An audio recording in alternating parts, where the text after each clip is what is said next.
Assalamualaikum warahmatullahi wabarakatuh. Salam sejahtera buat kita semuanya, teman-teman sekalian. Hari ini kita akan belajar tentang salah satu topik dalam materi risk management, yaitu kita akan belajar tentang risk register. Ini salah satu bagian penting yang harus kita kuasai ketika kita belajar tentang risk management.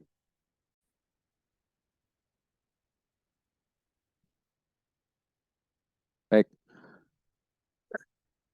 hari ini kita akan belajar tentang risk register. Jadi, bicara tentang risk register, sebagaimana tadi sempat kita sampaikan, merupakan sebuah topik yang harapannya dari topik ini kita bisa mendapatkan kemampuan untuk bisa memetakan risiko, mengembangkan respon atau perlakuan terhadap risiko yang kita hadapi, kemudian kita bisa melakukan risk control dan membuat laporan risiko kepada tim members kita atau kepada pimpinan kita atau kepada pihak yang membutuhkan informasi tentang analisis kita.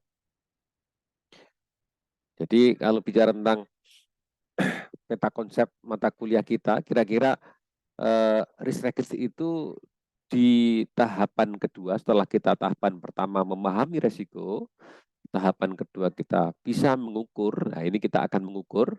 Nanti kita akan lanjutkan dengan tahapan berikutnya, yaitu melakukan desain mitigasi dan analisis keputusan terhadap risiko-risiko yang kita hadapi. Berangkat dari definisi, risk register itu apa sih? Risk register itu adalah merupakan sebuah dokumen. Ya, namanya dokumen ini berarti berisi tentang banyak hal gitu ya. Dokumen ini biasanya berupa tabel. Ya, ini biasanya ada namanya tabel yang berisi daftar potensi kejadian risiko yang telah diidentifikasi. Jadi kita bicara tentang kejadian-kejadian risiko. Ya, atau event-event risiko. Di mana kejadian risiko ini kita sudah telaah apa sih yang menjadi penyebabnya atau menjadi risk agent-nya. Ini ada risk agent. Termasuk kita mengidentifikasi simptom-simptom atau gejala-gejala yang ada pada risiko itu.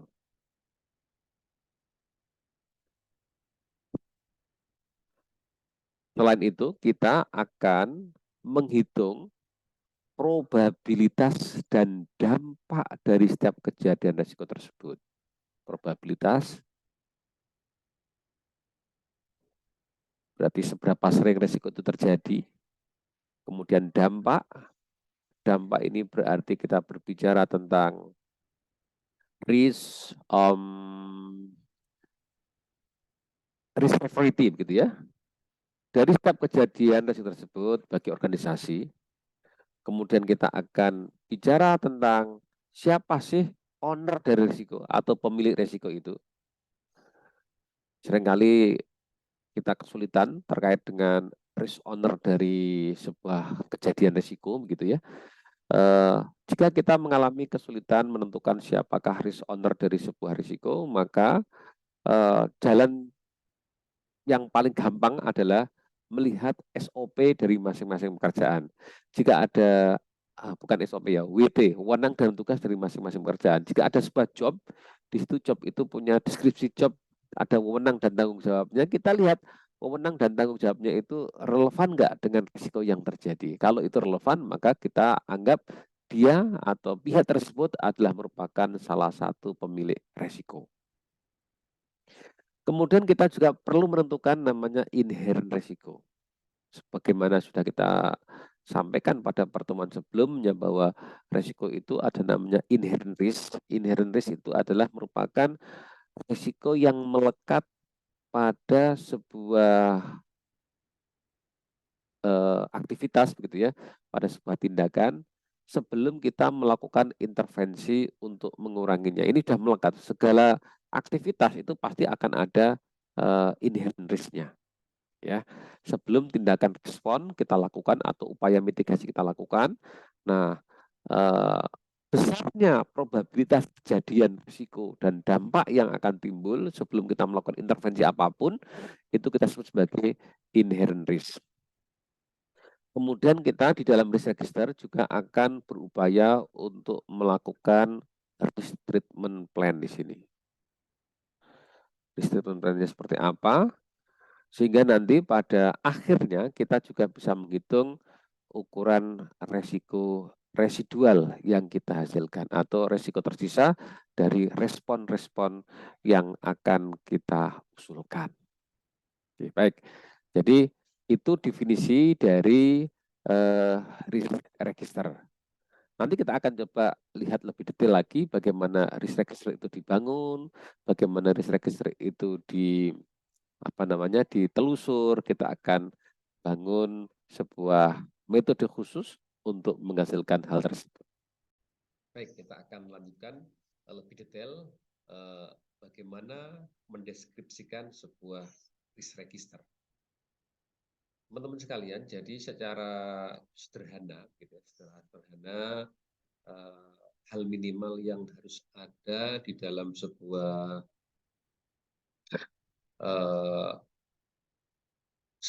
hal yang ada di dalam sebuah risk register dapat kita tunjukkan di dalam slide berikut. Jadi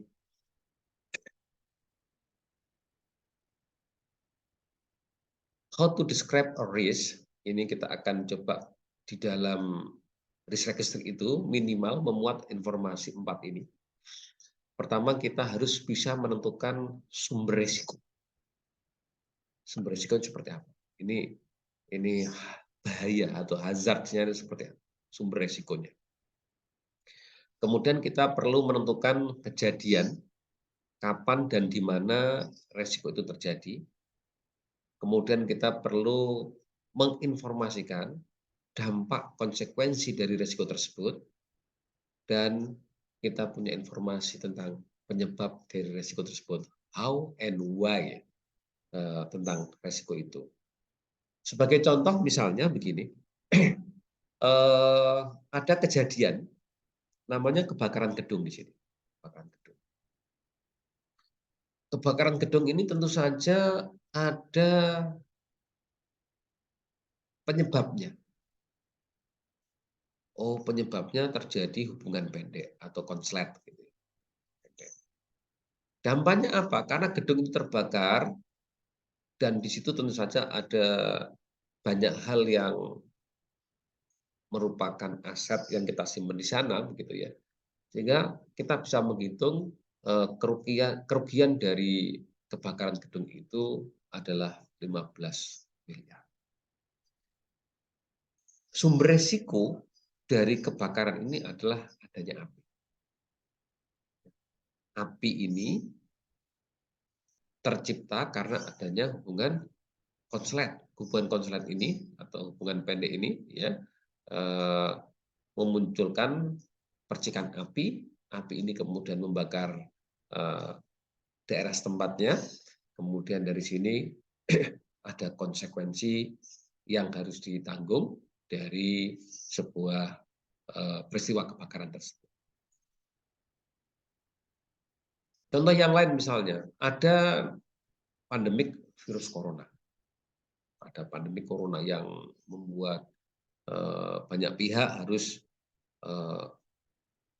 mereschedule kegiatan, kemudian harus melakukan penyesuaian begitu ya, korbannya meninggal juga sangat banyak begitu. Sampai pemerintah kemudian melakukan pembatasan perjalanan, pembatasan orang berkumpul ya. Ini tentu saja karena ada pembatasan-pembatasan yang dikeluarkan oleh regulasi mengakibatkan pabrik berhenti. Begitu pabrik berhenti, tentu saja nanti akan memunculkan kerugian yang akan kerugian yang akan ditanggung oleh perusahaan. Apa sih penyebabnya? Apakah ada faktor yang menjadi sumber risiko? Sumber risikonya adalah virus. Kenapa virus ini bisa menyebar? Ini karena adanya employees kontak virus. Ada kontak antara antar employees dengan virus yang penyebarannya bisa diidentifikasi begitu ya. Berikutnya, seringkali pengambil kebijakan itu mendefinisikan resiko dengan hal-hal yang sifatnya sangat general. Sehingga di situ kita tidak tahu kejadiannya itu di mana, cara ngatasinya bagaimana, siapa yang bertanggung jawab, dan seterusnya. Misalnya, risiko didefinisikan sebagai sesuatu yang general. Contohnya di sini adalah there is a risk that a fraud occurs. Tentu saja di sini akan timbul banyak pertanyaan. Pertanyaan pertama, bagaimanakah fraud ini terjadi? Bagaimana terjadinya fraud itu? Karena fraud itu kan banyak sekali jenisnya, begitu ya. Kemudian departemen manakah yang terlibat? Apakah satu institusi atau cuma satu departemen tertentu saja? Ini juga menimbulkan pertanyaan. Kemudian siapakah yang bertanggung jawab terhadap kejadian fraud tersebut? Bagaimana dampaknya? Kalau informasi-informasi di atas ini tidak kita dapatkan, tentu saja kita kesulitan bagaimana mitigasi yang dapat kita lakukan untuk mencegah atau untuk meminimalkan terjadinya fraud. Nah, ini perlu sebuah kajian lagi terkait dengan bagaimana mendefinisikan secara lebih tepat tentang statement dari risk event. Nah, contoh ini contoh yang bagus ya. Ada sebuah deskripsi tentang risiko. Terdapat risiko terjadinya kecurangan dalam pengadaan barang dan jasa. Ini jelas, fraud-nya itu muncul. Di mana terjadinya? Di laboratorium IT. Nah, ini ada tempatnya. Ya. Ini ada tempatnya. Tempat kejadiannya itu di mana?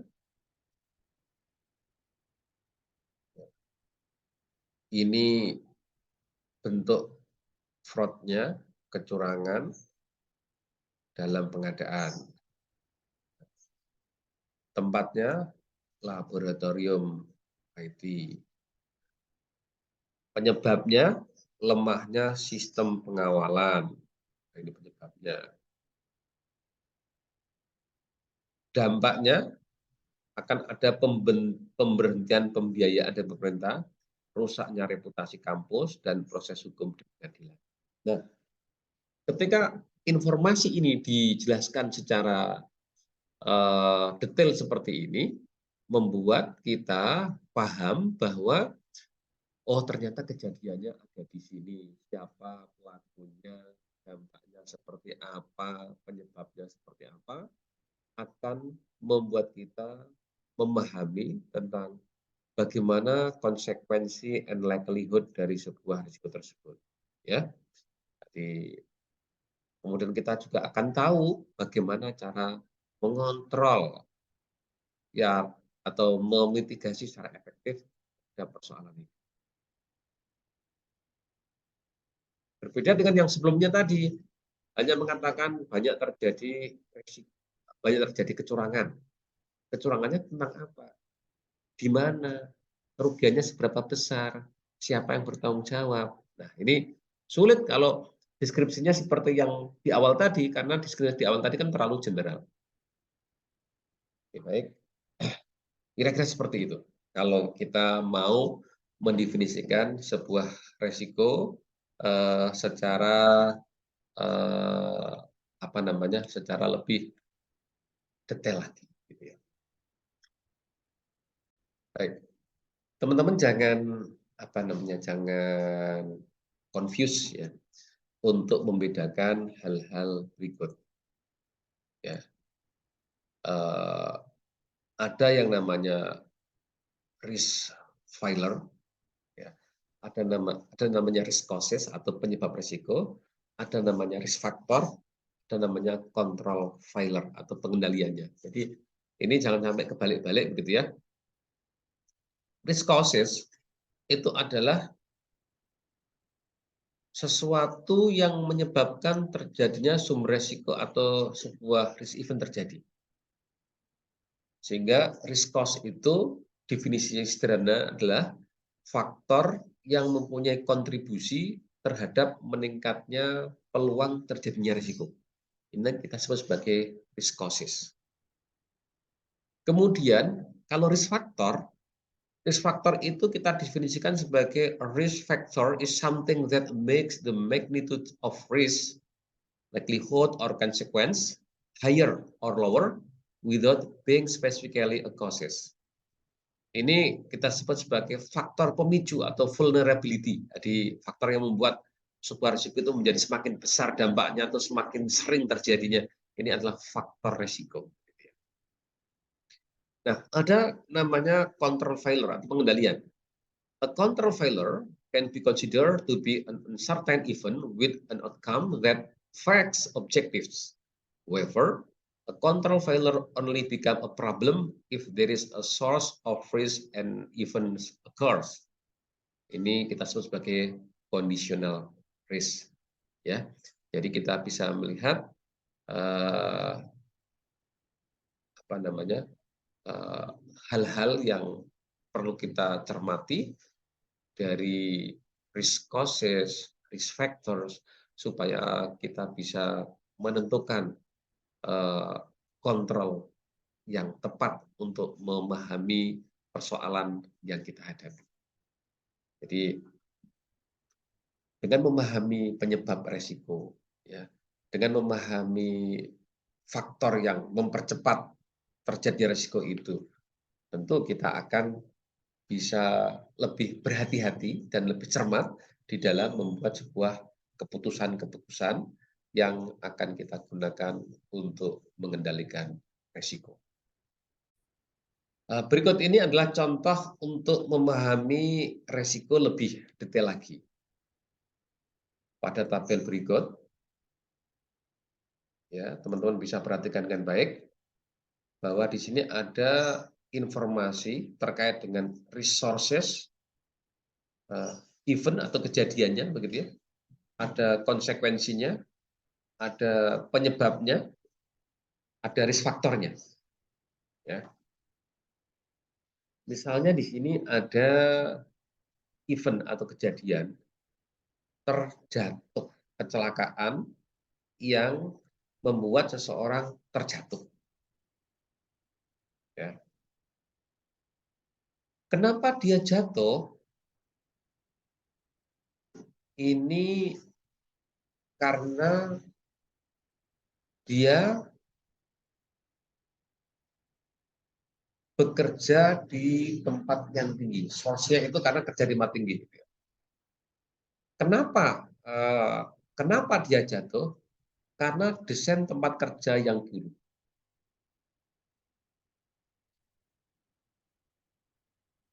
Risk faktornya adalah jarak ketinggian dari tanah. Semakin tinggi dari tanah, maka dampak konsekuensi dari kejatuhannya itu akan lebih besar. Ya. Ini termasuk tipe resiko yang terkait dengan keselamatan. Ya. Jadi risk type-nya adalah safety,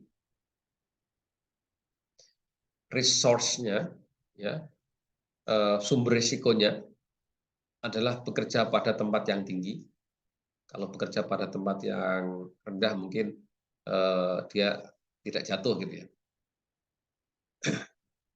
Eventnya adalah jatuh, konsekuensinya bisa sampai meninggal, sakit atau cacat gitu ya. Kenapa dia jatuh? Karena desain tempat kerja yang buruk. Semakin tinggi jarak jatuhnya, tinggiannya, gitu ya, maka semakin memperparah konsekuensi yang dia derita. Contoh yang kedua, misalnya di sini ada risk time kaitannya dengan kesehatan, health, gitu ya. Ada sumber resiko yang namanya bahan-bahan kimia berbahaya. Kejadian resikonya adalah terjadinya kontaminasi antara manusia dengan bahan kimia tersebut, terjadi kontaminasi. Apa namanya? Mengakibatkan konsekuensinya bisa kena penyakit kanker. Kenapa ini bisa terjadi? Bisa jadi karena si pekerja tidak memahami bahaya dari bahan-bahan yang digunakan, atau mungkin si pekerja tidak menggunakan alat pelindung, gitu ya. Risk faktornya, semakin banyak jumlah bahan kimia yang mengkontaminasi, maka semakin besar konsekuensi keparahan dari penyakit yang dia derita. Jadi ini ada risk factornya, adalah semakin banyak jumlah bahan kimia, maka penyakit yang dia derita akan semakin besar. Oke, baik. Misalnya contoh yang kedua, kaitannya dengan risiko finansial. Resource-nya adalah interest rate, bunga yang terjadi, gitu ya. Even kejadiannya adalah rate risk more than 2% in 1 month, gitu ya. Ada kenaikan apa namanya tingkat suku bunga. Konsekuensinya adalah hutang semakin besar dan gagal bayar, begitu ya. Gagal bayar. Konsekuensinya gagal bayar. Penyebabnya ya karena spread yang sangat tinggi terhadap utang yang ada tadi mengakibatkan kemampuan finansial perusahaan menurun. Gitu ya. Risk faktornya ya semakin tinggi tingkat suku bunga yang ada, semakin besar biaya produksi yang di apa namanya yang dibutuhkan oleh perusahaan, karena begitu tingkat suku bunga naik, begitu ya, akan memicu kenaikan bahan-bahan material yang ada. Akibatnya apa? Ya, ini bisa terjadi kebangkrutan dari sebuah perusahaan dan sebagainya. Jadi teman-teman sekalian, jadi untuk memahami resiko sebenarnya ada teknik yang lebih apa ya, lebih terstruktur, yaitu kita bisa mengacu pada ISO 31000. Bagaimana ISO 31000 mengukur sebuah resiko.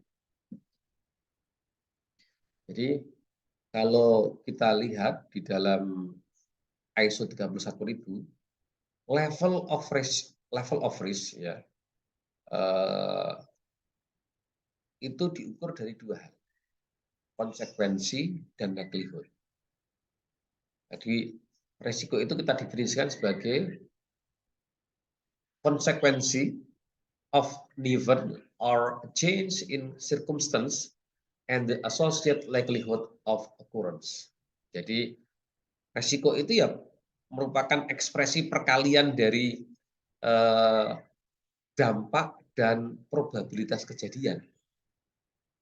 Jadi level dari sebuah risiko dikatakan tinggi, risiko dikatakan sebagai sedang, risiko dikatakan sebagai levelnya menengah, itu ngukurnya secara simpel adalah konsekuensi atau dampak yang ditimbulkan, kita levelkan 1 sampai 5 mungkin begitu ya. Dari mulai yang apa namanya resiko rendah sampai resiko yang sangat tinggi begitu ya. Likelihood itu bicara sering kali terjadi begitu. Nanti konsekuensi dan likelihood ini kita kalikan gitu ya. Nanti kita akan ketemu level dari resiko yang sedang kita ukur. Jadi teman-teman nanti bisa melihat berapa besar dari sebuah resiko itu, levelnya seperti apa, nanti kita akan terjemahkan atau kita gambarkan ke dalam peta resiko. Jadi nanti akan ada peta risiko yang bisa mengekspresikan seperti apakah risiko yang kita sedang amati pada level seperti apa. Karena ini nanti akan menyangkut tindakan-tindakan apa yang akan kita pilih untuk melakukan mitigasi risiko tersebut. Baik. Teman-teman perhatikan definisi berikut terkait dengan risk map atau peta risiko. Jadi setelah kita mampu untuk menghitung level risiko, maka kita akan visualisasikan hasil perhitungan kita itu di dalam sebuah peta risiko. Jadi risk map merupakan visualisasi data yang digunakan untuk mengkomunikasikan risiko yang dihadapi oleh organisasi. Ya, risk map kita gambarkan dalam sebuah matrik 2 dimensi. Sumbu X menjelaskan probabilitas peluang terjadinya risiko, sumbu Y menjelaskan dampak risiko yang terjadi. Kalau kita gambarkan seperti ini, jadi tadi ada sumbu X dan sumbu Y. Ya, ini ada warna-warna di sini. Warna-warna di sini adalah menunjukkan seberapa besar level risiko yang terjadi.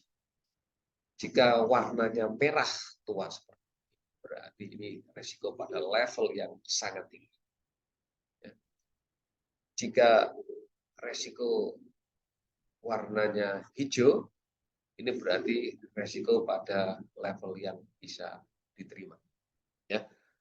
Nah, bagaimana kita mengelompokkan ini menjadi warna merah atau warna hijau? Ini dari level risiko yang tadi kita sempat diskusikan, ya. Ada yang namanya probabilitas, ada yang namanya dampak.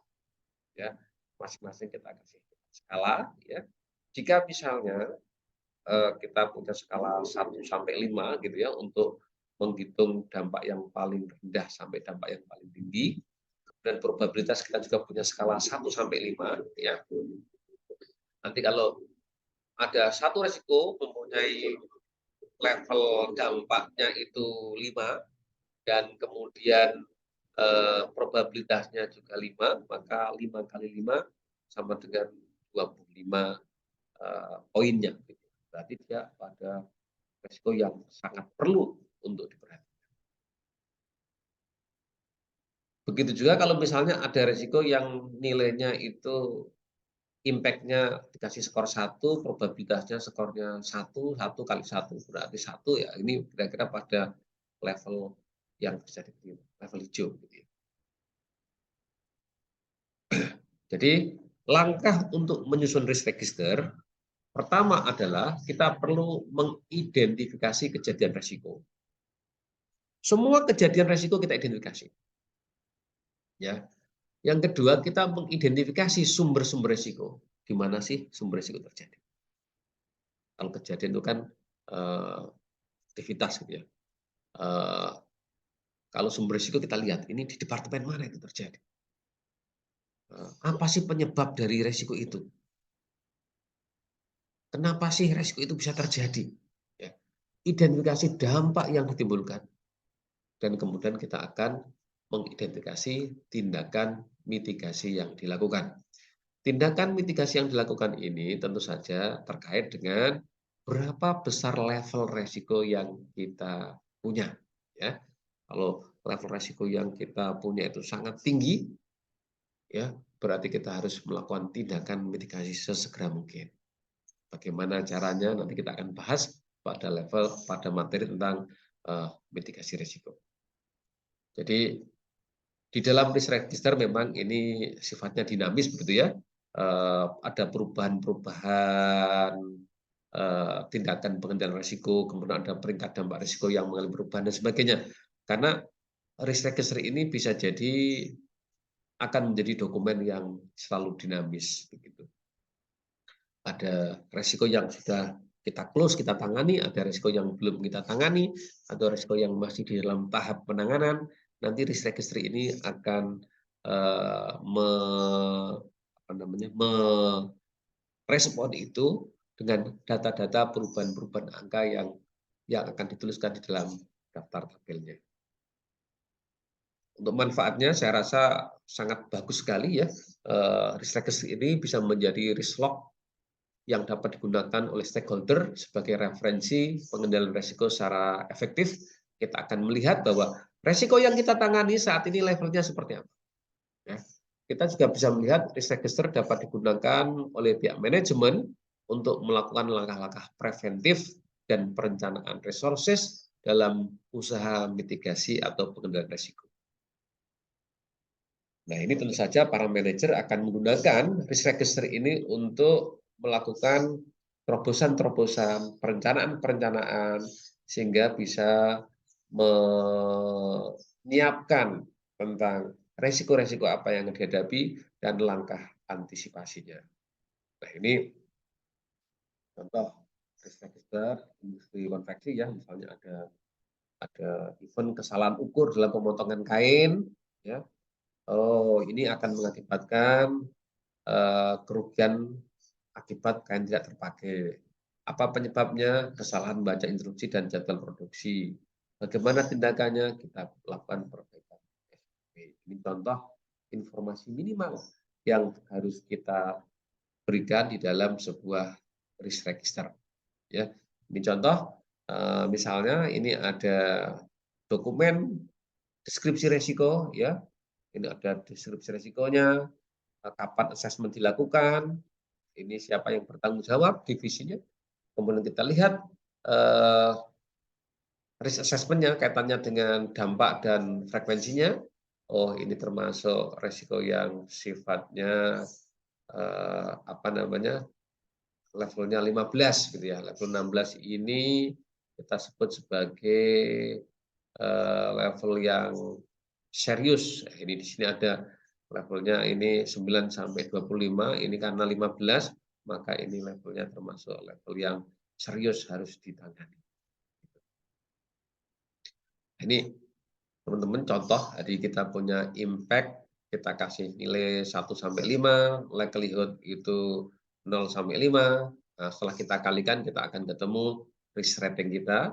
Risk rating kita itu nilainya acceptable, manageable, dan serius. Nah, ini kalau risiko nilainya rating di atas 9, ini masuk kategori serius, sehingga perlu dilakukan aksi-aksi yang bisa